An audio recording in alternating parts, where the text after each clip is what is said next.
জাপানের ৮০ বছর বয়সী এক নারী অনলাইনে পরিচিত হওয়া প্রতারকের কাছে প্রায় ৯ লাখ টাকা হারিয়েছেন। প্রতারক নারীকে জানান তিনি একজন নভোচারী এবং বর্তমানে মহাকাশ অভিযানে আছেন। তিনি আরও দাবি করেন হামলায় শিকার হয়ে মহাকাশে বিপদের মুখে পড়েছেন এবং এখন অক্সিজেন কিনতে অর্থ প্রয়োজন।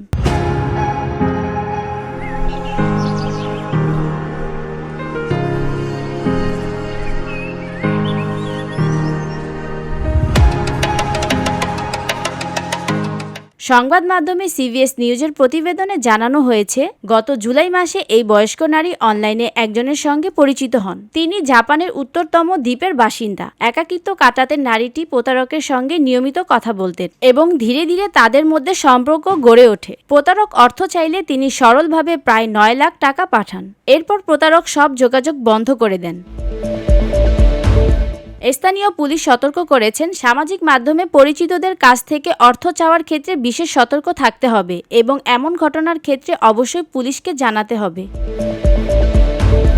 VOD Bangla news desk.